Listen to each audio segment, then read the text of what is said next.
was going to be sent away to labor camp for life. You escaped this. Barely. Tell me about your escape. What I'm about to tell you, you will not believe it. I arrived in America at age 21 with $50, could hardly speak English. Then you end up getting a dual degree from MIT and Harvard. Right.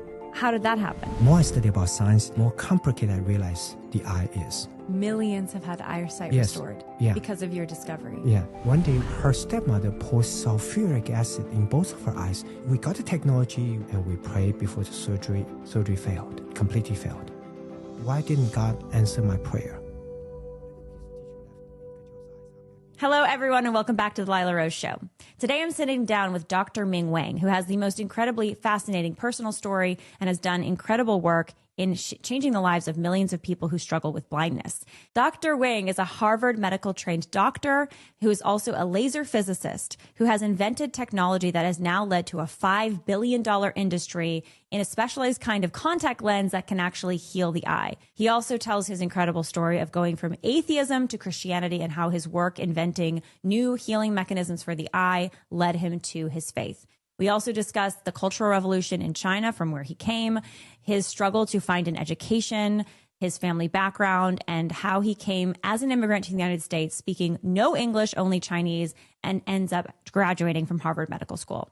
I hope you enjoy this episode. I know I found it incredibly inspiring. I think learning about the stories of other people who have overcome incredible difficulties and done very beautiful things with their lives is only edifying for us. Also, after this episode, we're going to have a special bonus segment with Dr. Wang. We're going to do our new wheel, so you can go check that out over at rosereport.supercast.com. I hope you enjoy this episode. Dr. Ming Wang, thank you so much for joining the podcast. Thank you, Lila. It is such an honor to have you here on so many levels. So I'm very excited for this interview today. Thank you. You've got just the most incredible story. Your professional story is incredible. You are this esteemed eye doctor who has invented technology to help millions of people. Your origin story coming from China, surviving the Cultural Revolution, your immigrant story is amazing. And then your conversion story is incredible. Atheist to Christian because of your science, because of your work as a scientist. So there's a lot to talk about here. I was thinking, where do we start with such a man as you? And also we have to say, of course, an author of 100 papers as well as books. This is one of your books here, From Darkness to Sight. And there's been 2 movies, God's Not Dead. Some people might have heard of that one. And then the new movie last year, Sight, which is about your life. So how do you get done so much? First of all, I have to ask. This is another book about that, right? I learned by combining the wisdom from East and the West, we can extract the best what human mind has to offer. And many of those things has to do with efficiency and in doing things, because we're largely emotional beings, human being. You know, we're 90% emotional, only 10% logical. So very often people say, Ming, why did you do that? I did do that. But as to why, I have no idea. My emotional self did it. So I recognize that if we can overcome that, recognize we're emotional beings, which is irrational and inefficient, by intentional, purposeful, applying more logical thinking, doing things more reasonably, we can dramatically improve our efficiency by as much as 1,000% or 10 times. Because we're 90% emotional if we convert that. So they came from East and West, my upbringing East, here now living here in the West. I put these 77 pros I learned how to accomplish double in half the time into a little booklet that you have there. So 77 pros, if you learn these, one can have potentially increase the efficiency of what you do. Everyone in the studio today is excited about this book because it says twice the work in half the time and 77 pros, like you said. So, I mean, for somebody to have accomplished what you have coming from growing up in China, coming to the United States with virtually no English yet, and then becoming a Harvard-educated medical doctor, MIT scientist, and then you had a PhD in laser physics. I mean, how did you how to accomplish all this? It's exciting that you also put that in this book. So I want to start at the beginning, Dr. Wang, with your childhood. Tell me about your childhood growing up in China in the 1960s. Yeah, it was a very unusual period of time from 1966 to 76. The government in China decided to best way to keep people ignorant is to destroy the educational process of its young people. It's almost hard to imagine, to understand that from here, living here in the West. But that did happen. So from 1966 to 76 for 10 years, they shut down all universities and colleges of entire China and forcefully deported to some of the poorest part of the country, every single high school graduate, to a lifetime of poverty and hard labor. How many people were deported? 20 million were sent away for life. 20 million young people in China, starting in 1966 to 76, were sent to poor parts of the area by force because they had education. Yeah. It's incredible. And people don't want them to continue, get more education in colleges. Yeah. So it was a, sometimes we don't, students study in America today say, oh, I don't want to go to school. I don't want to work hard on my homework. The point of the movie Sight is help us all gain some perspective that people in many parts of the world today, the students don't have the opportunity to study, to gain the knowledge. So we need to appreciate what we have. Why did the Chinese government choose to shut down all the universities and colleges in China in the 60s and deport the students to do manual labor in poorer parts of the country? Great question. It would not make any sense to any leader of any country to see its young generation's education get destroyed. It will not make any sense to any leaders of any nation. But they did it because to a dictatorship, people with knowledge and education is a threat. So they want to maintain the power. They don't want to be threatened. And that goes also to show that it's so important for all of us to gain worldly perspective, knowledge, for Americans to know these things has happened in other parts of the world, like Cultural Revolution, just like, Holocaust in World War II. We as human beings need to learn from it and hopefully prevent it from happening again. What was the particular trigger? So in 1966, you would have been 6 years old, is what I understand. Right. That's when the Cultural Revolution started. What was the trigger? Why 1966 that the government did this dramatic action? Because the leader recognized that his position was threatened by people with knowledge, education. And so the way to remove those people is to get people excited and movement throughout the country to overthrow these leaders. So it's the dictator. Yeah. How did it impact you? Where were you growing up? What were your parents doing at that time? Did you have siblings? Tell me more about your childhood in the 60s. I grew up in the southern city of China near Shanghai called Hangzhou. We're a family of four. My parents, my father is actually a doctor. My mother is a teacher. But despite the fact we're very poor, what I'm about to tell you, you will not believe it. The combined salaries of my parents, every month, the combined salaries for both of them were only $15. $15 a month. So four of us had to survive on that. My parents, me, and my younger brother, who you saw also in the film Sight. So we were always on the, was that typical for families in China? So your dad's a doctor and you're living on $15 a month. Exactly. Isn't it amazing? For example, and that's typical throughout China, very poor people then. Today, China is much better economically, but we're going to come to talk about that, but also other crises about faith and corruption and things like that. But then, Cultural Revolution, we were very poor. So, for example, we could only afford 8 watt of electricity every month. 8 watt means a quarter of one light bulb. We can only consume a quarter of a light bulb amount of electricity per month, the whole family. Beyond 8 watt, we could not afford it. So how do you live on this amount of electricity? I remember my father had a conundrum. A family of four living in one room.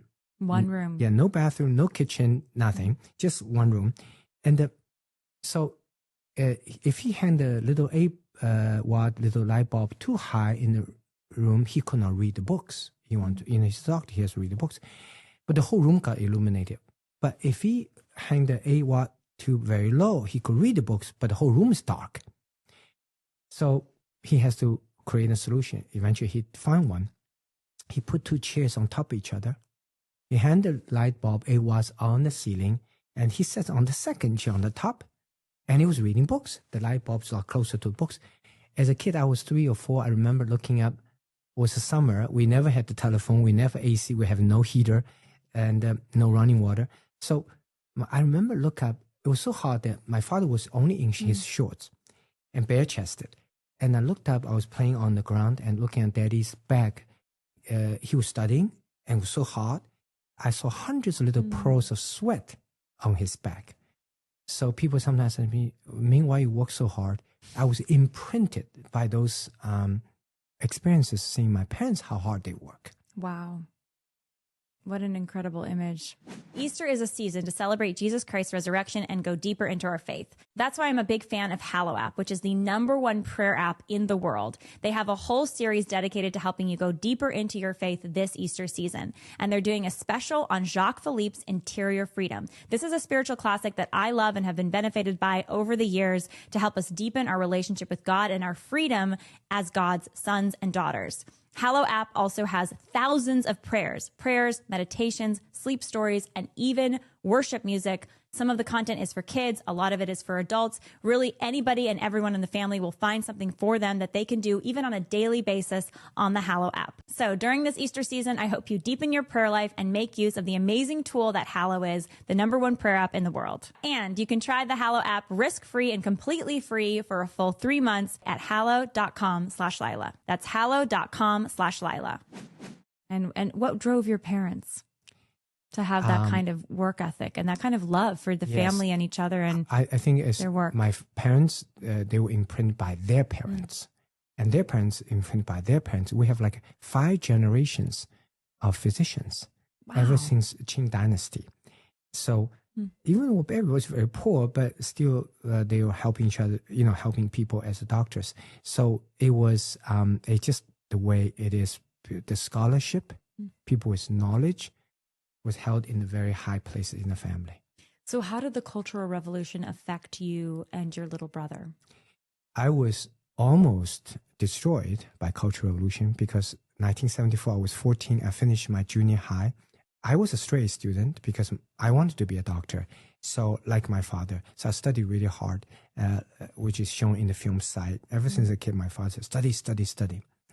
And when I finished my junior high, age 14, I was looking forward to attending 10th grade and in the senior high.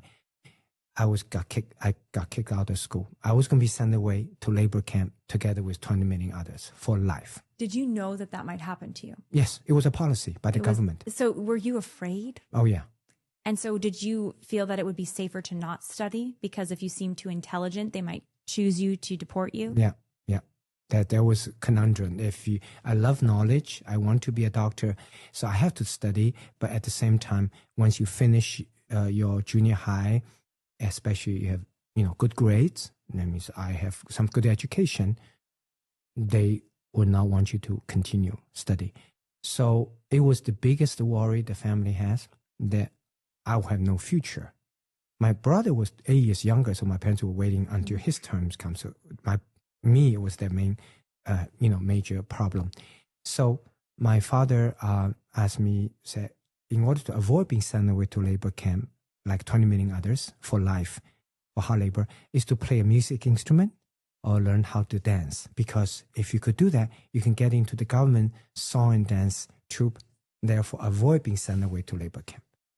So the government at this time, they were deporting the intelligentsia effectively. Yes. But if you sang and danced, then you could join their propaganda party and sing and dance for them to tell other people, oh, isn't it great that we live under this government? Exactly. So therefore you can be exempted from being sent away to labor camp, being allowed to stay in the cities. So I have to ask, those that were sent to the labor camps, these 20 million young people, did they start families? What kind of labor were they doing? Were they ever allowed to go back to the cities to see extended family? Can you share? Do you know what their lives were like? Basically, their future were all destroyed because they were not allowed to ever return to the cities. And they, at the prime of someone's life at age, 15, 16, 17, the education was cut off, and they're all forced to become hard labor in some of the poorest part of the country. Most of them got married locally.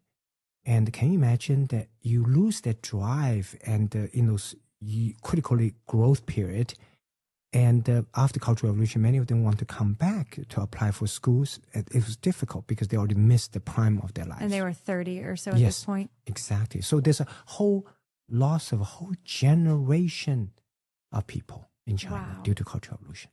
Wow. How do you think, just as a kind of a sidestep here for a minute, how do you think that affected even at China to this day, that there was kind of a lost generation? Yes. Their leaders in their 40s and 50s, they are leaders in their 70s, 80s, but in the middle there's a gap. Because those leaders who should be in their 50s and 60s, they never emerged to become leader in whatever industry because they never got a chance to study what they should be studying when they were 16, 17, 18, 19. And the birth rate, I don't know if you know this, for the children that were the victims basically of the Cultural Revolution, their future children. I know China's one-child policy was instituted a little bit after this time. And, they've obviously relaxed that lately because of a demographic decline, the demographic winter in China. But how was this generation impacted by the one-child policy? This generation was impacted also because in the 1970s or towards the end of the Cultural Revolution, the one-child policy was instigated. And however, it's interesting that now China is running into opposite problem, that the population decline, in part due to this the gap.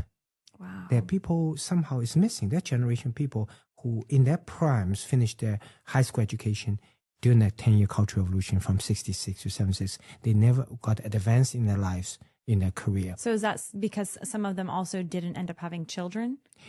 Because what happened is that many of them didn't get married or did not get married at the prime of their life. Maybe they get married later.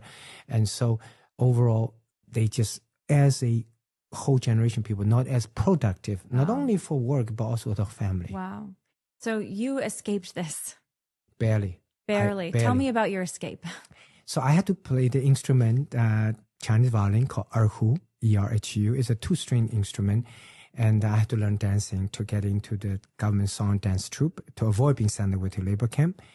But then something very strange happened in the mid-1970s. All of a sudden, there was this sudden wave of tens of thousands of Chinese teenagers throughout China.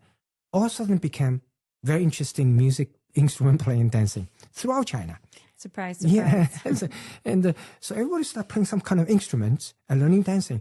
And it didn't take long for the government to recognize those youngsters learning music instrument with ulterior motive, really not more for music dancing, but avoid being sent away to labor camp.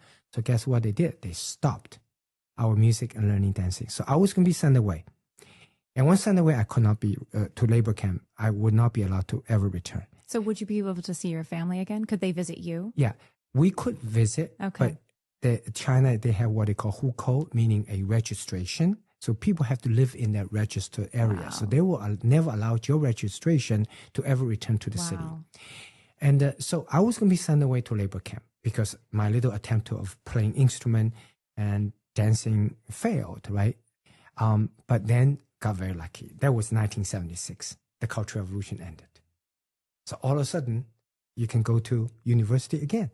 So in the film site, you saw that my parents came home and said, Ming, you can go back to school again. I thought I'd never be able to hear that in my lifetime. I said, really, when? They say, tomorrow. I said, wow. I said, should I go back to 9th grade? Because 3 years ago I was 14, and then I was 17. I got kicked out of school after 9th grade, age 14. They said, no, you go back to school, but jump 3 years ahead overnight from 9th to 12th. Having never studied 10th, 11th, 12th, and compete against other 12th graders for the 1% chance or less than 1% chance of getting to college. First of all, why such a small chance? Because there are 10 years of backlog of students who finished their high school between 1960 and 76, 66 and 70, never got a chance to go apply to school. So in 1976, when the university got reopened for the first time in China in 10 years, all of these deported students, many of them start come back to want to apply for college. Wow. So we have 10 times more applicants for college in 1976 than any of the years before and after. But the problem is, how could I jump back to school overnight, never study 10th, 11th, 12th grades, and compete against other 12th graders for the less than 1% chance getting to college? And I said, why can't I wait for 3 years? I go back to 9th or maybe 10th and study sequentially and apply for college 3 years from then. My parents said, no, you need to go back to school. You need to jump ahead 3 years and you need to compete against 12th graders. And it's interesting, why didn't they want me to go, to sequential study but rather do something so almost inhumane, impossible. And that's the point of my movie site, is that people here in America, when we always have freedom, we do take for granted. It's human nature. When you always have something, but for people who don't have freedom, when the freedom can, however briefly, they appreciate it. Wow. My parents were afraid that government could shut down college again next year for another 10 years. They said, seize what we can with the day we have. Yes.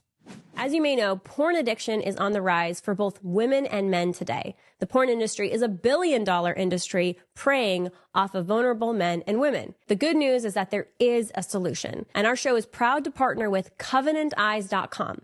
CovenantEyes.com is not only something to block explicit material on your phone, your tablet, or your laptop, but CovenantEyes.com is also a community to give you strength to choose good things instead of to choose the destruction of porn. For over 25 years, Covenant Eyes has been helping thousands of people break free and stay free from porn addiction. Whether you're a parent protecting your kids, a husband searching for accountability, or a wife searching for accountability, or somebody who just wants to make sure that porn doesn't make it onto your screen, CovenantEyes.com has got you covered. And right now, Covenant Eyes is offering a free 30-day trial specifically for listeners of this show. So you can go to CovenantEyes.com and get a free 30-day trial using the code Lila.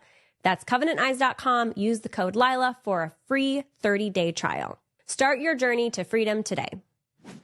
When you went back to school, was it difficult? Oh, it's very hard because I only have less than 3 months. I have to jump the 3 years. And somehow I get myself into top less than 1% of 12th graders. But my parents helped. So what happened is my father, who is an internist, he just basically talked to a bunch of his patients, found out a math teacher, physics teacher, chemistry teacher, say, hey, listen, I will take care of your family for life, medically, no charge. So can you come to our home to coach my 17-year-old son? So all these teachers descended in my parents' house, and they drove me day and night how to study. Under the light bulb? Yes, under the 8-watt light bulb. And I'm very grateful to my parents. That's why the film site is dedicated to my parents. What incredible people.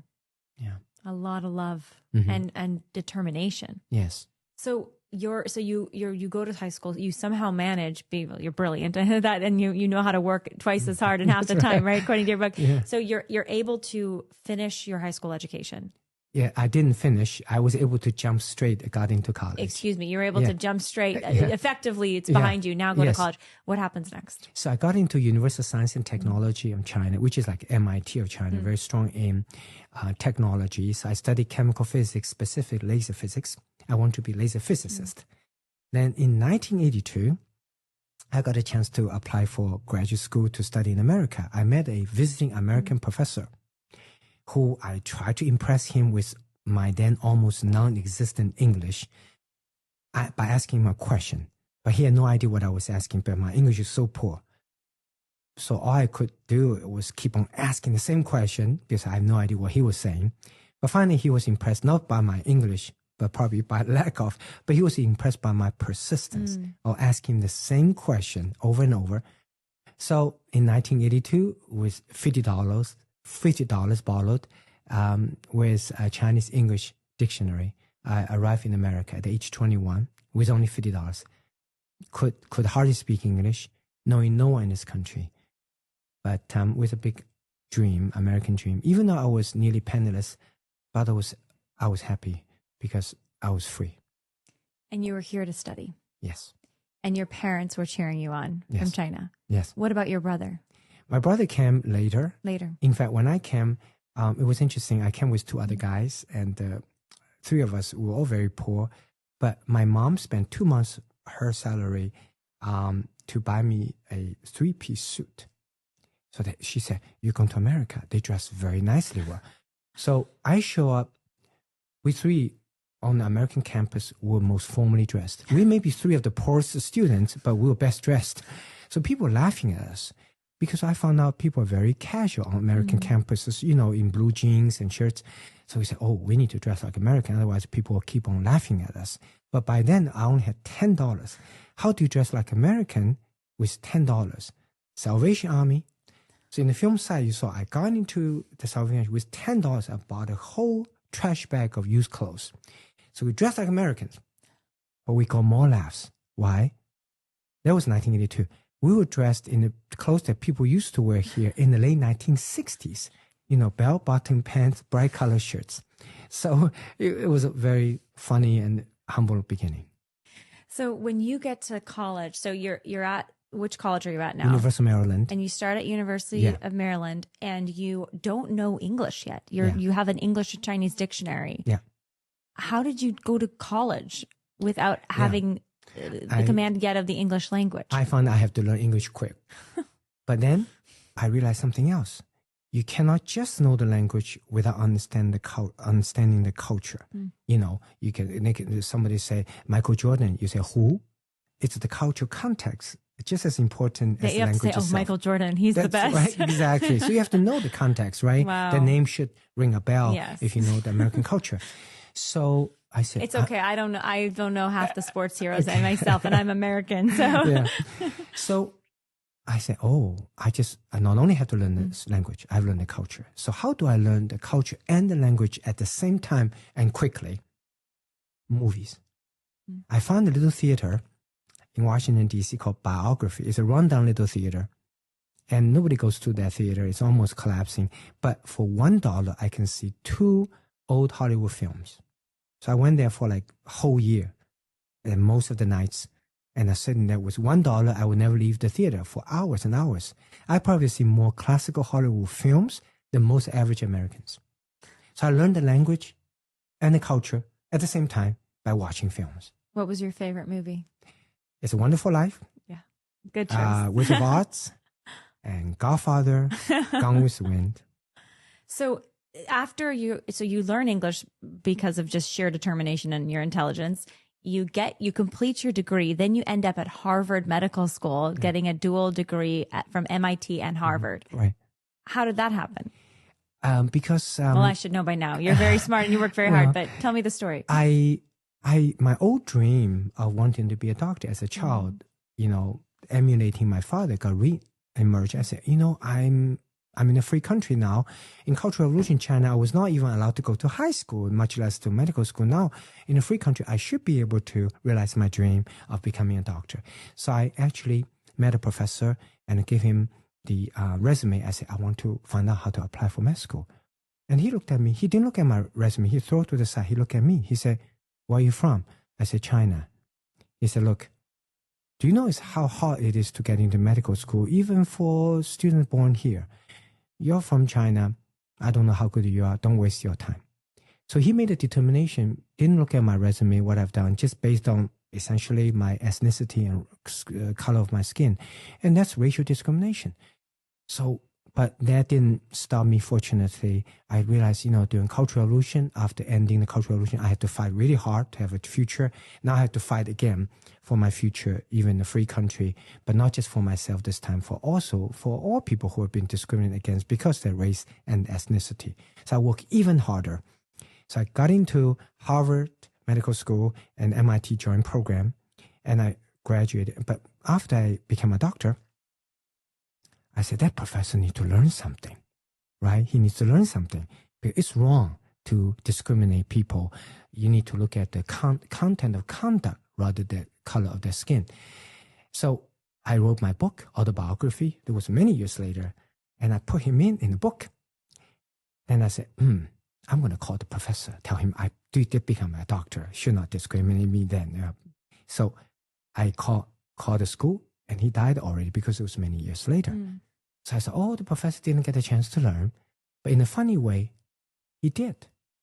So here's the interesting question. How could someone who died, they can still learn something in life? So this is what happened.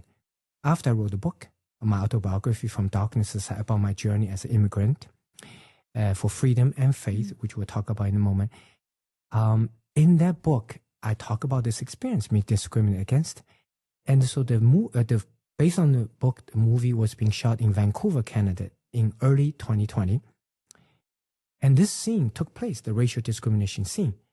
And when the young Ming played me, who the professor said, oh, you're Chinese, you're no good. He was very angry, going to turn around and study really hard, right? Something out of the script happened. Under the watchful eyes of 250 people, about half of them crew and half of them cast, something complete out of the script happened. I was hiding behind one barrier. I jumped into the light. And the cinematographer said, oh, where did the Ming come from? Oh, it's kind of fun. Let me keep on shooting. He did not stop. And I went to the Yang Ming side. I said, Yang Ming, I got this for us. I looked at the professor's eyes. And the professor who's sitting there, who just gave their racial discrimination remark, looked up, saw me. So he was very surprised. He looked to the side, the director. He said, Director, should I say something? This is not part of the script. And I said, hey, Professor, don't look around. Look at me. Do you know who I am? The actors, I don't know. And obviously, so I probably should not say who you are. But I said, I'm the Ming from the future. I said, do you know, Professor, what happened to me so many years ago? You said the horrible things to me. Oh, you're Chinese, you're no good. I'm so glad I did not listen to you. Because had I listened, I would have given up. So today, Professor, after so many years, I time travel back. Yeah. Because I want to tell you, Professor, racial discrimination has no place on this planet. So then I put my hands on Yang Ming's shoulder. I said, Yang Ming, let's get out of here. So we walked out, and they actually shot this blooper, the outtake. That is too It is funny. on YouTube. That is too yeah, funny. so the professor did learn something, but the point is, discrimination does exist. The best way to fight discrimination, the answer lies in each of us. We need to work even harder, make something in our lives, and come back to What's so proof. remarkable that is, Dr. Wang, it did not deter you. Right. You doubled down. Yeah. It's almost like another challenge, Right. Say, I will fight for, use my freedom to fight for an education and fight for this vision, this dream that I have. Yes. And you succeeded. Yeah. It's I think incredible. it's a message to all of the people who may ever discriminate against, whether racially or any discrimination. The answer lies in yourself. You work harder, prove something yourself. Do something with your life and prove that discrimination is wrong. 7 Weeks Coffee is America's pro-life coffee company on a mission to fund the pro-life movement one delicious cup of coffee at a time. And they check every box. This is pesticide-free, mold-free, organically farmed, low-acid coffee that is absolutely delicious. 7 Weeks Coffee donates 10% of every single sale, including the sale you can make today, to pro-life pregnancy centers. And because coffee always tastes better with a free gift, if you go to 7weekscoffee.com today and subscribe using the code Lila at checkout, you'll get a free 2-pack of their new travel bags to take your coffee wherever life takes you. And exclusively for the listeners of this show, you can go to 7weekscoffee.com. You can use the code Lila at checkout to get up to 25% off your first purchase as well as your free gift. So during this time, you don't have a faith yet. No. And I know we're going to get there in a minute, which is very exciting to hear your story with that. But I am curious, going from living in China where you were under threat of being deported to a labor camp. Right. And your whole future just cut off. And your parents probably anxious for your future. You're anxious for your future. You're not sure. There's instability in your country. You're not sure what's going to happen next. Things keep changing. And then you come to the United States and you said you used the word freedom. You have this freedom. What did it feel like when you were in China with all these insecurities? And then how did you feel differently once you came to the United States? I think the biggest difference, the film's called Sight. Who appreciates sight, the vision the most, are those who used to be blind. Who appreciate freedom the most are those who used to not have freedom. So sight, it's about their message. So the biggest difference for me after coming to a free nation is recognize, now I got to go to school. Now I got a chance to study. That's amazing. I can realize my dream and I could have build a life for myself. And that sense of freedom, being able to pursue one's goal in life. It's precious. But the point is that if one is always born with that option and that freedom, it's human nature to take it for granted. And that's the message of Sight, is to remind all of us we live in a great country. We got our problems, yes, but we still have the best nation. And people always say, what's the proof, Ming, this is a great country? I would say, I'll give you proof. We got an immigration problem that everybody wants to come to live here. Do we have an immigration problem that starts with E, that everybody wants to leave America now? Why America attracts people from around the world? It's because America offers something that all human beings needs: peace, security, fairness, opportunity. Yeah, and the project to protect that. Yes. You know, those beautiful things that America is, despite all of our flaws. Yes. Instead of to constantly divide and fight, and it is the project. Yes. And I know we were talking earlier about how passionate you are about building common ground. Yes. And which is kind of a, no one talks about that anymore. I feel like in political discourse, common ground, it's all about how bad you are, know how bad you are, and this endless devolution. Yes. Way of wagging of the finger. It's human nature. It's interesting. I study, my little booklet, 事半功倍, or Accomplish Double in Half the Time. It's overcoming existing human nature. Human nature is inefficient, irrational, emotional. Our human nature is to divide, to polarize, for power, control, and money. That's the woundedness of the human nature. Yeah. So human nature is always, if you look at the cup which is half full, we tend to look at the half empty part, complain about, oh, you're white, you're black, you're Latino, you're Asian, we're different. Oh, you're Democrat, Republican, we are different. We have to overcome the human nature of fixation on differences and start appreciating and look at America, look at the half full part of the cup. What a blessing to live in this country, to have a freedom and an opportunity for faith for myself. And we need to overcome our human nature of fixation, of power, on divisions that give people the power, control, and money, and to look at, for human race to survive, ultimately, we have to overcome our natural tendency of division and polarization and to find that common ground. That's how we can survive. There's a little piece of rock flying in space with 685 kilometers per second. It could be hit by any meteoroid any time. And we are all vulnerable inhabitants of this piece of rock called Earth. Human being has no choice but to find a way to live together. When you went to school, why did you choose to study the human eye? I wanted to be a doctor because after PhD in laser physics from Maryland, finished a postdoc at MIT. So at age 26, I was a laser physicist already from MIT. So then I said, I want to study medicine because as a kid, I want to be a doctor. So I got into Harvard MIT joint MD program. Then one day the professor brought, different patients for us to experience that was like being a patient. One day was for the vision. So they brought a blind person. It's a 50-some-year-old lady who was born blind. So we're surrounding her, ask her question about her life. So all of a sudden a question occurred to me. I said, you have never seen? She said, no, I never seen. I was born blind. I said, then what does red mean to you? What does blue mean to you? She paused for a moment. She said, red means something warm and fluffy. Blue, cold and slippery.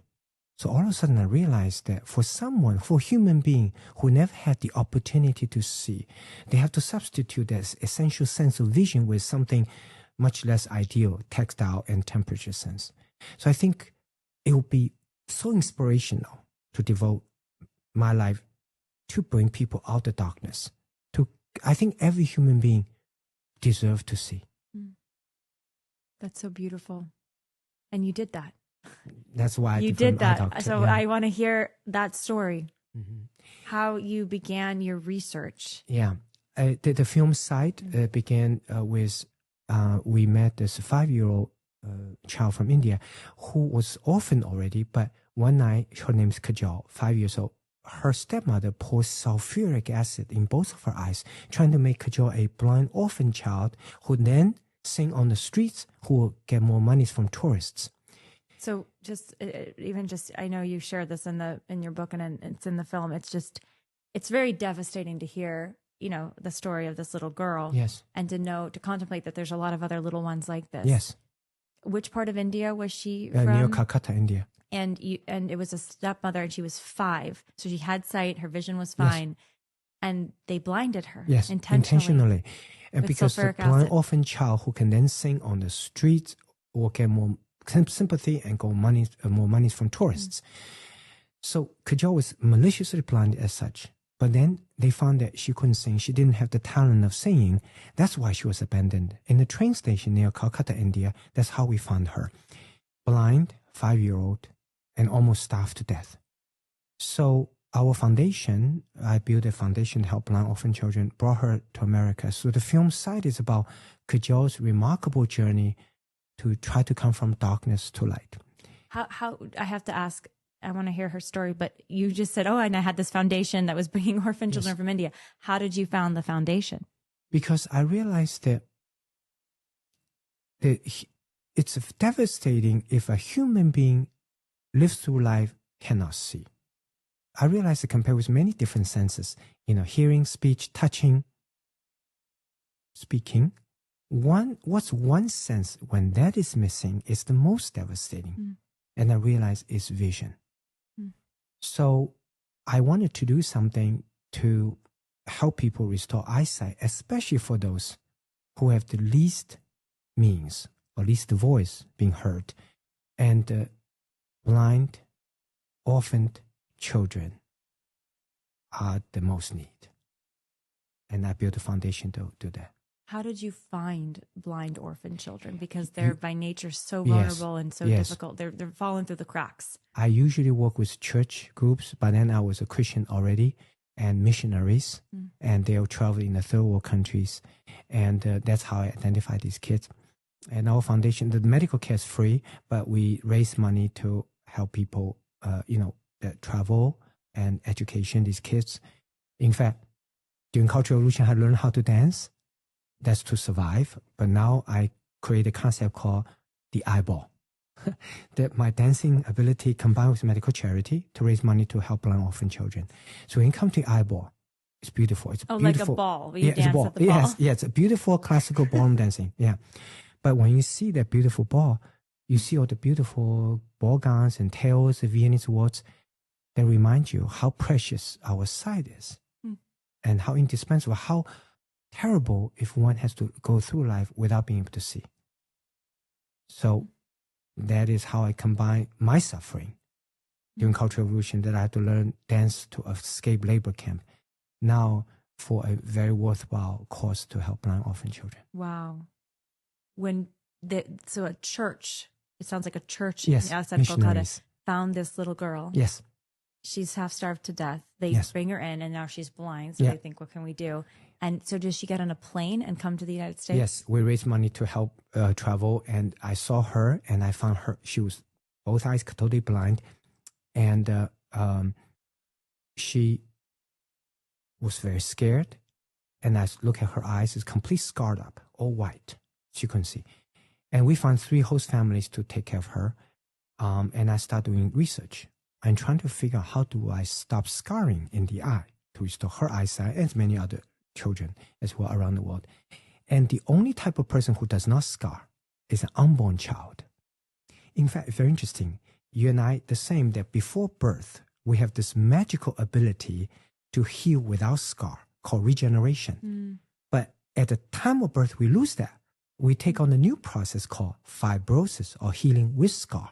And that's what happened to her, Kajol. Then how do I do the research on the unborn child, the fetus, without hurting the fetus' life? So that brings up the question that people feel there's no common ground between faith and science. If scientifically we need to do research to help patients, but from as Christian perspective, that you want to protect life, but you still want to do research. So that speaks to the larger question today. Science is rapidly developing, stem cell, genetic engineering, artificial intelligence. So how do you reconcile and find that common ground between faith and science? Because it clearly either extreme is wrong. It's about combining together, move our country, our humankind forward. So I started doing research, and I realized that I want to do fetal research, but I don't want to hurt the baby. So is that possible to find out why the baby can heal without scar before birth? And by then I was already a Christian, and I so much prayer and working with other scientists. I think God has answered our prayer, and then perhaps the way to solve this dilemma between faith and science is to look at what happened in a baby before birth. we were all surrounded by the amniotic sac. And we lose that placenta amnion protection at the time of birth. So the idea is perhaps the reason why unborn child can heal without scar, maybe the secrets lie in the membrane, the amnion membrane. So I went to hospitals. I saw many mothers ready to give birth to children. I said, can I have that placenta? And they looked at me and said, young man, you can have it. We don't need it. So I got this bloody placenta every day that brought to the laboratory, this bloody placenta from the hospitals, and I washed them and cleaned them and start doing research. Long story short, I developed the amniotic membrane or placenta contact lens. Wow. So it's interesting. When I put these on the injured patient eyes, magic happened. Basically, you imagine your little cell on the surface of the eye, in injured eye. Look up, you see this tent, amniotic tank. You say, oh, I guess we're not born yet. Guess what we used to behave? Our body tissue. Wow. Before birth, we have the regenerative ability or healing without scar. So the eyes start heal with much less scar. So the eyes, it's mind-blowing. So the eyes are covered and it's part of the placenta you're using. Yeah. But the amniotic fluid, how do you get, it's not actual amniotic fluid you're using. Yeah, I'm using the amniotic membrane because that secretes the amniotic fluid. Wow. So I cover it and basically... So are you cutting very thin strips ultimately Yes. of placental Yeah. material to put over the eye? It's like as a saran salve. wrap. It's like a saran wrap. Wow. But it's a biological regenerative saran wrap. Would that work on other things besides Yes. wounded eyes? Yeah, we're working on the burn victims, helping American military. Covering them with placental material? Yes, you can reduce scar. Wow. So because soldiers put their lives on the line so that we could have freedom in this country, So that's our next project for the burn victims. For the eye, that's amazing. They can reduce scar, restore eyesight. Then I decided I want to donate. So I got a patent, but I donated. Wow. So what I Doctor, that I mean, I'm going to guess that kind of intellectual property could be worth Yes. Yeah. incredible amounts of money. Yeah. All the uses of it. It's today is a $5 billion industry per year. Amnion membrane contact lens, a $5 billion industry. No way. Yeah. But I donated. So how many years ago did you invent this that technology? was 20 years ago. Yeah. So wow. I not only donated, Wow. but also went around the world to about 50 some countries over 20-year period, taught without charging over 10,000 eye doctors how to use it. So I put my patent online, so everybody learned right away the secret. Then I also taught. So today it's a $5 billion industry. Eye doctors from nearly every nation are using it. Millions have eyesight restored. Millions have had eyesight Yes. restored Yeah. because of your discovery. Yeah. Wow. And the reason I donated are two reasons. One is I felt it's a technology that if I donate, it would be much faster to be developed because people need the help, yesterday. And so by donating, I can speed up the technology availability. And especially as an immigrant, I'm very grateful to this country that I would be, thrown into labor camp during Cultural Revolution. So I think as an immigrant, I want to help and contribute. And second reason is by then I was a Christian already. I realized that I didn't really invent the amnion membrane contact lens because I did not invent the amnion membrane. I did not invent the placenta. So as a scientist and a Christian, I was just very privileged to be given the opportunity to catch a little glimpse, part of God's original creation. So credit should go to where the credit belongs. Beautiful. That's why I donated. I think the best part is being able to bring people out of darkness, particularly those who are in the dark corner and get least opportunity to be helped. Because it's not complicated surgery, it's a little contact lens, and it's now worldwide. What happened to the little girl? So, Kajol, this has to do, this segue to my faith journey. We got all the technologies. I worked very hard, and we prayed before the surgery, everything. Surgery failed. Completely failed. Because during surgery, I realized that I saw something no eye doctor should see. That the stepmother who blinded her kept the eye open when the acid corroded through the whole layer. So I didn't have any piece of tissue left on the eye to restore her eyesight. And I've done some very very difficult reconstructive surgery. So if I have little piece of tissue, I can restore some part of her vision, but no chance. So what made worse is I came out the operating room, bunch of reporters all in the waiting room ready to take pictures, ask me questions. I just escaped. In the film, you saw I just ran away. I was soaked in sweat and I was so angry, not only at the stepmother who committed such an atrocity to a 5-year-old precious little child, I was angry at my own God, because I didn't realize that, number one, if a God is so all-powerful, why did he allow such malicious happen, this acid intentional injury to someone so helpless? But not only that, God, we got the technology, we prayed, why didn't God answer my prayer? To give me a little piece of tissue left in Kajol's eyes, I might be able to do some reconstruction surgery, restore some part of her vision. So every day people came and said, oh, Ming, Dr. Wang, would the Kajol see tomorrow? And there's nobody behind me to answer the question. So my Christian faith was fundamentally shaken. I started saying, if God does not answer our prayer, does really God care? Does he really care? So that year, every year, we have a foundation, the eyeball, that always featured the patients we helped that year. So that year was featuring Kajol. 500 people in ball gowns and tails. On the stage were 3 host families, me and Kajol standing on the side, and they told us about how they took care of Kajol, the host families. I remember one 11-year-old child in the microphone, because I was still very angry at my own God and about the whole thing, standing by Kajol, who was in a little skirt, a beautiful skirt, and but she couldn't see. She's blind. So the 11-year-old boy, who was one of the host families, and said to everybody, he said, Kajol couldn't see, but we play with her every day in our backyard. But even though she couldn't see, she will find us wherever we hide it. And so she's smiling and chasing after us. So the boy turned around to Daddy. Kajol has nothing. She's fine. She's happy. So Daddy, I don't need my iPod anymore. That year was iPod at the time. So as standing on the side, I recognized at the moment that Kajol's suffering, even though none of us wants to see that happen to such a child, the innocent child with such an unspeakable tragedy. But at least Kajol's suffering has positively impacted the kids around her, make them realize, those American kids, that how blessed they are to have what they have in their lives.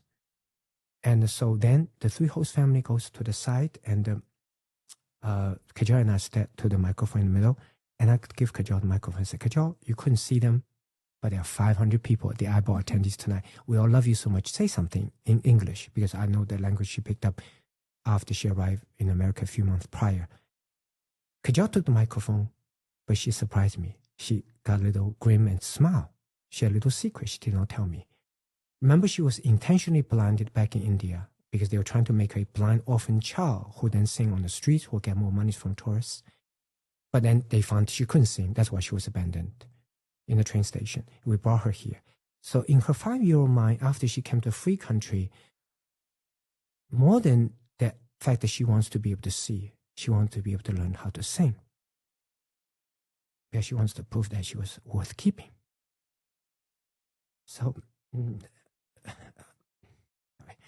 So she started living with 3 host families, and she wanted most is how to learn to sing. So that moment I gave her the microphone. I said, say something, Kajol, you couldn't see them, but we love you so much. She said, Dr. Wang, I want to sing a song. She took the microphone, and she sang a song. And the song that she sang in front of all of us, 500 eyeball attendees, who love her so much, this little precious little child, who despite love's tragedy, the tough cards that life has dealt her with, she found a way to move on. And the song that she picked herself, because she, after coming to this country, she learned from this hosting family kids how to sing. Because Kajol wants to prove that she should not be abandoned again. She's worth keeping. So she sang a song, and the song was Jesus Loves Me, the song that she picked herself. So that picture that Kajol was singing the song, and I was given a microphone, appeared in the Reuters that year, in the newspapers in 70-some countries throughout the world. Wow. So the point is, life sometimes deal with hardship, difficulties. We don't have control, but we have control in how we deal with it. God ultimately will answer our prayer, but perhaps not in our way, but maybe in His way at His time. We have to trust that God will answer. In this case, God did answer in the sense that He wants to cajole suffering and tragedy to positive impact the lives of other kids around her. So I think as a Christian, that's one of the toughest tests. You know, your loved one got sick, you know, people die, you pray to God, and loved ones still get sick and still die.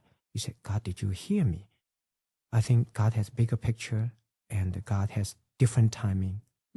Just because God did not answer our prayer seemingly, we should still trust in Him because He will answer, but only in His way at His time. Your determination to help her and to invent the technology you invented has helped millions of people. Yes. Yeah, did not work in cajole, but worked on another child at the in the film that a 15-year-old orphan missionaries brought from Moldova.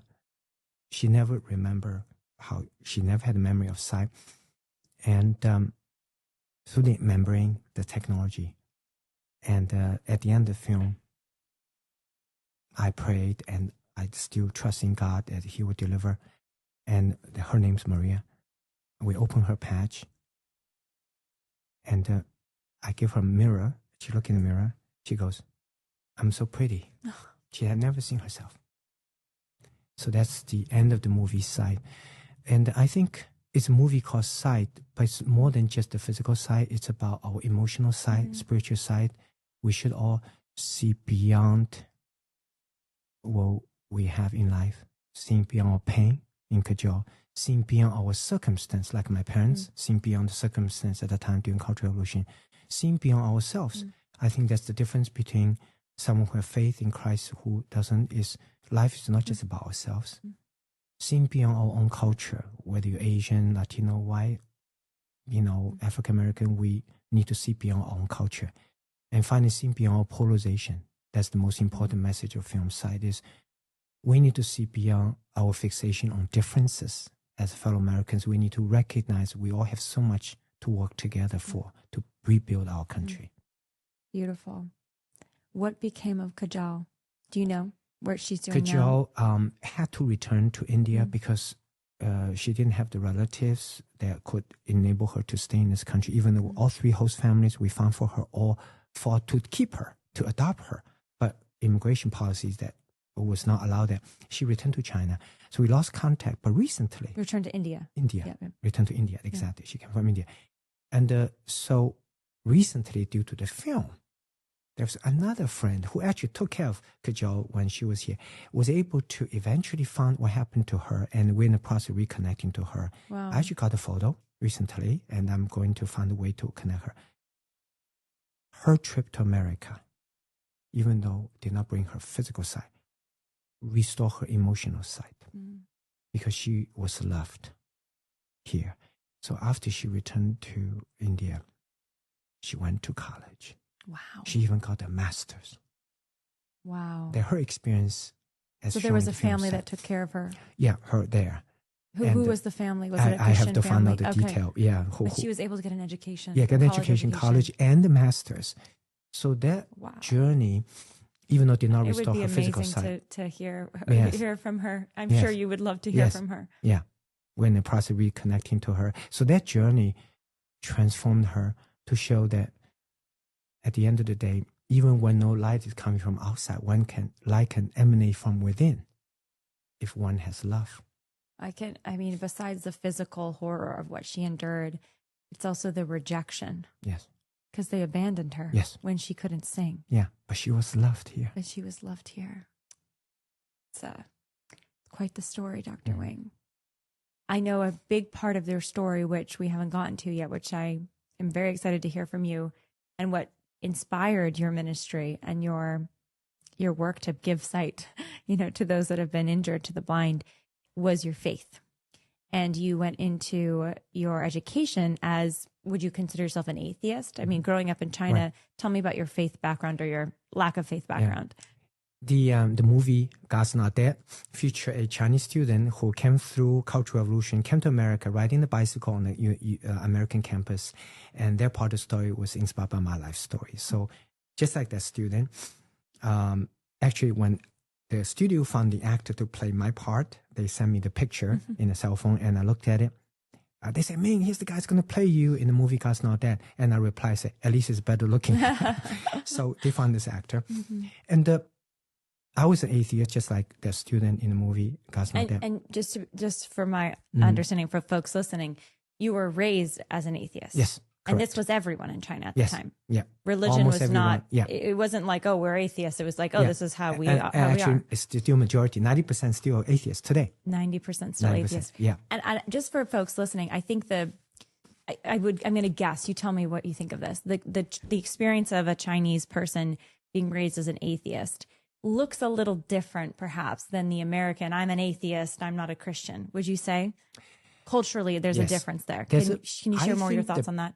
Biggest difference is most of the atheists in China, they never had the chance to learn about Christ, learn about faith, because they grew up in a system, the educational system, which is deprived of all faith and religion. And so the difference between them and the American atheists is that people from country who they never opportunity, if many of them had a chance to be exposed to Christian faith, they probably would gladly take upon that.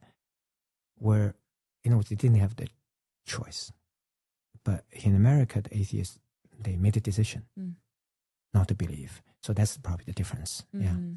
So I was an atheist, and I was not interested in anything else other than science. Because remember, I fought so hard during Cultural Revolution to have the opportunity to study science. So I was fixated on science. But it was in the medical school I was studying, my atheist worldview got into crisis.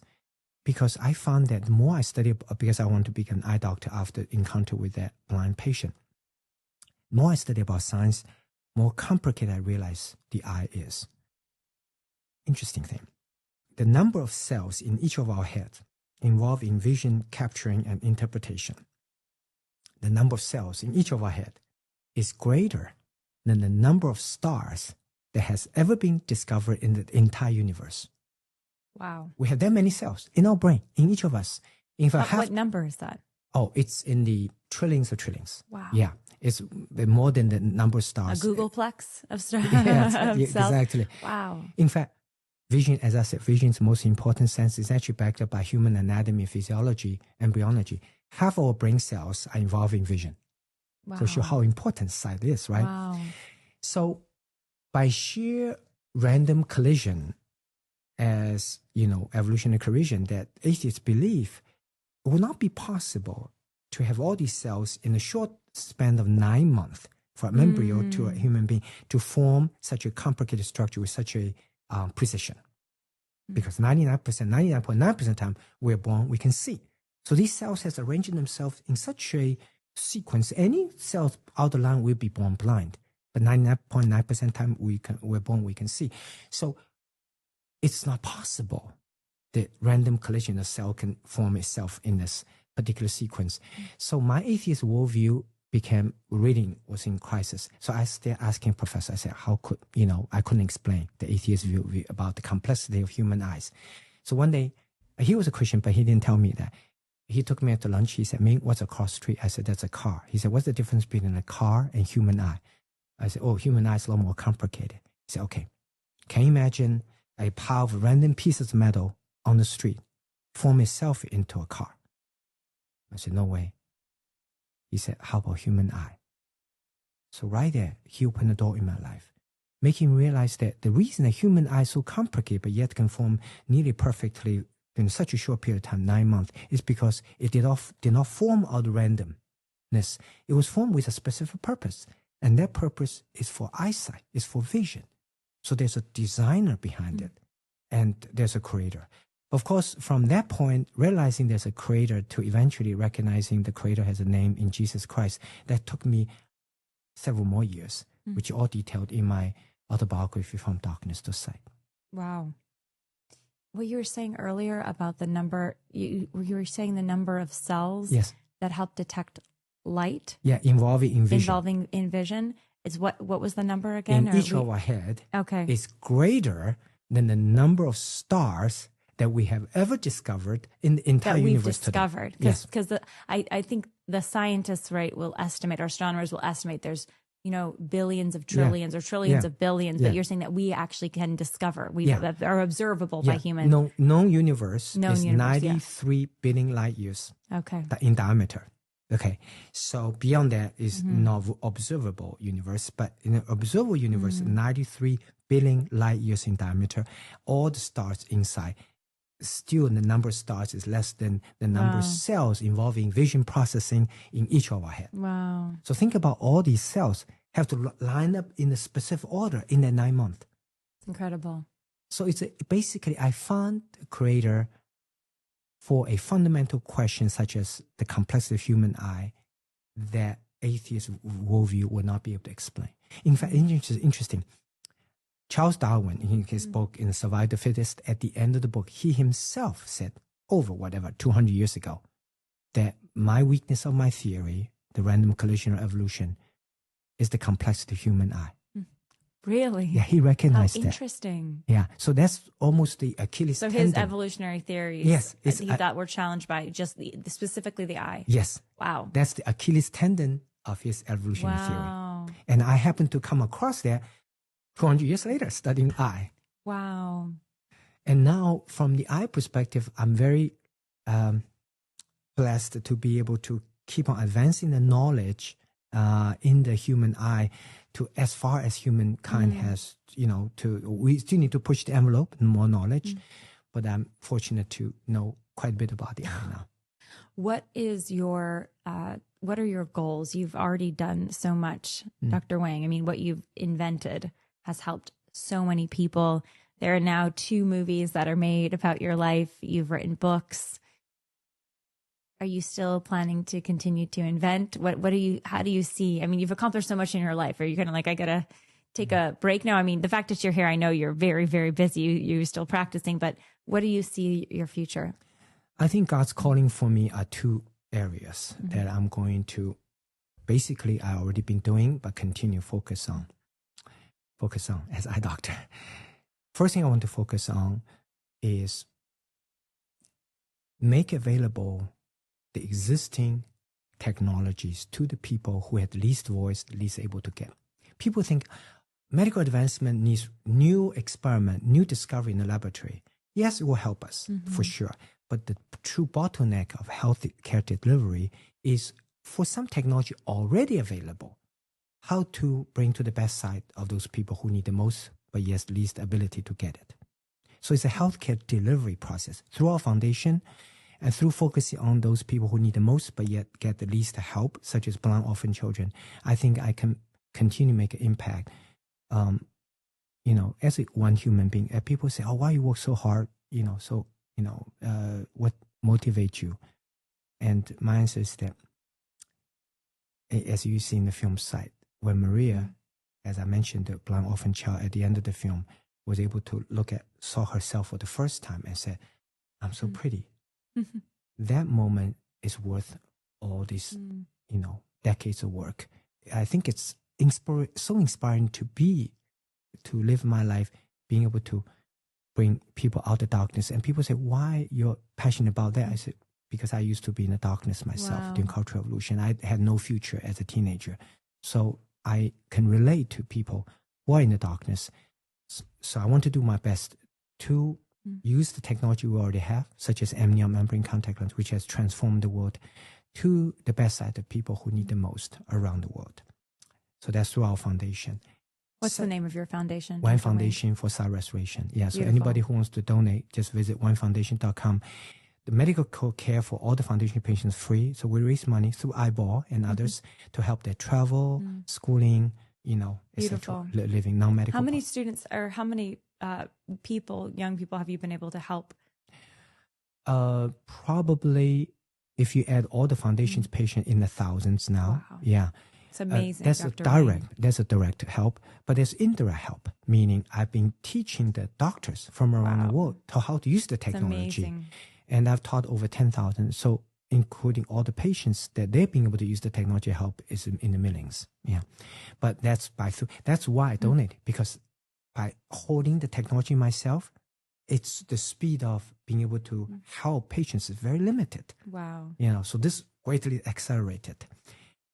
Second focus is beyond medicine, because I think I have unique life experience, born in the East, here in the West, and I see the common ground between East and West, the best humankind, but not only common ground between East and West, the common ground between faith and science, common ground between Democrats, Republicans, common ground between different race, ethnicity, and nations. And I think as a human being, we need to recognize our human nature, natural tendency is to look at the cup half empty. Natural tendency is to be fixated on differences rather than appreciating what we have in common. Because the polarization division gave us power, money, and control. But yet, for our country today, we have faced so many problems, gun violence, opioid crisis, environmental disaster, racial tension, education, poverty, healthcare, jobs. Abortion. Yeah, That's the biggest exactly. one. Yeah. Abortion, the fetus life, the sacredness of life. And we need to address those major issues. But people are so busy polarizing themselves, arguing, I'm better than you or you. No, at the end, we should be able to put the interest of the nation above the interest of any political party. We need to recognize America's great, attracting all the people from around the world, including myself, to come to this country is because it's a country founded on two principles, two bedrocks, which is one is the Constitution, a system of fairness and laws. And second is the Bible, is about sacredness of life. We talk about, but doesn't mean you cannot do research. You can do placenta research, still advanced science without compromising life, right? It's about the Christian faith, which ultimately give me a purpose, what I'm going to use the technology for. God will give different people different purpose, depending on the profession. For me as an eye doctor, beyond what I normally do as an eye doctor, LASIK surgery and things like that, is to use my skill to help those who need the most help, which are blind orphan children. So the foundations are built because of my Christian belief that God wants me to do something specific to advance my belief and faith. And so the second focus is non-medical, but more general, of common ground seeking. With my pastor, we established a common ground network to study how to find the common ground, the methodology. You got to learn how, right? So we establish common ground seeking steps, STEPS, S, see the common ground. If you are unwilling to see between political differences, you never find it. C, T, trading places. You got to be willing to trade places and speaking the language of the listener. And I learned that as an eye doctor because, Lila, if I have to fix your eyes, I have to listen to you and see the world from your perspective, because you're the only person, you're the number one authority in terms of your eye problem on this planet, because you're the only person who will sing through their pair of eyes, yours, tell us what you see, what you don't see, right? So trading places, and STE, E is empathy. When we meet someone with different opinions, what do? We tend to do as a fellow Americans, we sometimes yelling and shouting and demonizing the other side. But instead of doing that, can we apply what Dr. Rice books talk about, the SALT principle, SALT. S, start a conversation. A, ask a question. L, listen, and then only then talk. P, pay the price. If the right thing to do, there's a price to pay. And finally, S is put into action, sort the common ground. And it was Jesus Christ, whose life on this planet for a few decades, that exemplified to be the best common ground seeker. As he saw the common ground with us as human being. He traded places with us by becoming one of us as a human being. E, empathy. He demonstrated empathy even to the people in the lowest round of society. Women by the well. Nobody wants to talk to her. Christ did. P, he paid the ultimate price by dying for our sin at the cross. And final S, he put in action, saw the common ground. So I think seeking common ground is Jesus' calling to all Christians. is a higher calling above human nature. Human nature is for division and polarization. So we need to heed a higher calling. And rather than being the behavior, some of the Christians today, some of the worst polarizers, we should not be there. Where the country is so in the dead spiral of division and polarization, Christians should behave differently, using what's uniquely ours, our belief in Christ, emulate Christ, to be a common ground seeker, to the best people to demonstrate that I may not be the same with you, but I can still love you despite the difference. We can still work together for the sake of this nation and God. Beautiful. Very beautiful. I also marvel at the fact that it was your faith and your respect for the sacredness of life that made you decide, I'm not going to do anything to endanger babies in the womb in my research. And that led you to discover using the placenta and then invent that solution. So it was like that by following God's law. Yes. Yes. It was the doors that he would open for you. I have to ask though, Dr. Wang, how did your parents, what did your parents think of all the incredible things that you accomplished? They are very happy that I was able to, build a life, and I get to do what I want to do, which is these two areas: medical innovation to help blind orphan children, and also the common ground seeking. They are very grateful to see the positive impact of faith have to me. I found that science is necessary because it gives us the tools, but it's not sufficient to have uplifting life. In order to have uplifting life, you need the science is necessary, but you need faith in Christ because that gives us the purpose, what I'm going to use the tools for. People say, I don't know what the God's purpose for me. I say, well, it depends on what you do, right? You may be a civil engineer, you may be a CPA, a real estate. God will give you different purpose. For me, his purpose for me is to use what I learned to help those who need the most help, which are blind orphan children. You know how many years I went to school? How many? 31 years. Wow. Including elementary school. But starting freshman college, 20 years. Wow. Because I got 2 doctorate degrees and stuff. I felt like I was studying forever. But I feel God want me to use the hard-earned skill, medical skill learned, not only just studying hard, but also I have to go through the Cultural Revolution to have an opportunity, to have opportunity to study, to help those who need the most help. Was your dad ever able to visit you here in the United States? Yes. My parents both came. Wow. Yeah, they came in their 60s. Did he say anything to you? I show him the movie God's Not Dead. Wow. And I said, Dad, your son not only is a scientist, but become a believer also. He did not turn out to be too bad, right? What did he say? Yeah. I think before he passed away, he saw the positive effect of faith, because life is not complete. Life will be without purpose if one does not have faith. He must have been very proud of you. Asian parents, they usually can say, "Oh, you could do better," this and that. That's there. You only helped millions of people. Why not billions of people? That is too funny. Yeah. Amazing. Dr. Wang, it's such a gift to get to talk to you. Truly. How can people find your work, and how can they watch, cite, and read your book? Yeah. I think from the foundation standpoint, we would love to know more blind orphan children we can help. And so anybody who identify through missionary work and stuff, let us know.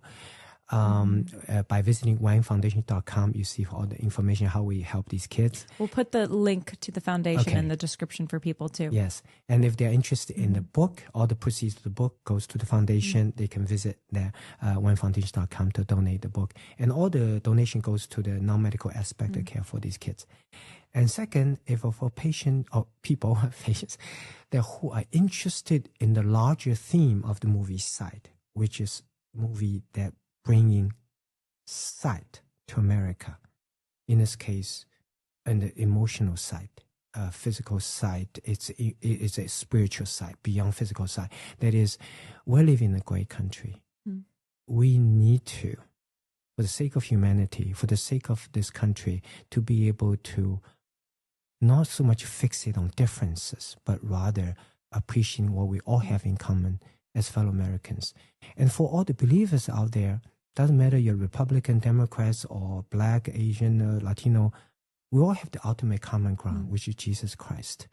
We need to recognize the way to appreciate America is not something we just sing a national anthem. It's about doing what truly proves we love this country, which is, are we willing to work together once again to rebuild America again? And for the young people, students out there studying science and technology, I want to say that science is necessary. You need to master the ChatGPT AI, but it's not sufficient because it will not give you a purpose. You need to believe in Christ. And in fact, God wants science and faith to work together. Yes. And I think by bringing this common ground, science and faith will bring more people back to the faith camp to recognize you need the science, but you need the faith more to guide the scientific research. And finally, for anybody who wants to see the film Sight, Give America New Vision, they can visit Andrew.com, which is distributed, Andrew Studio, which is distribute Chosen Bible Stories.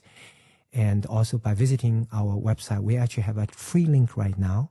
It's called site.mingwang.com, and they can watch the film Sight. More people watch the film, more people will be aware of the foundation's work, so that we can help more blind orphan children. So foundation can help. As I said, it does not require more new research. With existing research already done, it's about the delivery of the already available technology to the people who need the most, but yet has the least ability to afford it. Amazing. Dr. Wang, thank you so much for your incredible work. It's truly an honor to get to talk to you, and thank you for your inspiration. Thank you. Thank you for the opportunity, Lila. It's amazing. Thank you. Thanks so much for listening to this episode of The Lila Rose Show. I hope you found it inspiring as I did. Also, I hope you go check out rosereport.supercast.com. We're building a community there where you can access ad-free episodes, you can access behind-the-scenes footage, and you can also find some fun extra bonus footage with guests. We're going to do this little wheel thing you have here. We spin the wheel, and then the guest answers. It's a lot of fun. It's always a little bit awkward, but fun. And anyways, go check it out. It's over at rosereport.supercast.com, and I will see you guys there. And a huge thank you to EWTN, Eternal Word Television Network, which is the largest religious broadcaster in the world. You can get access to Lila Rose Show episodes 24 hours in advance at EWTN.com/on-demand. And a big thank you to EWTN and their incredible mission to bring souls to Jesus.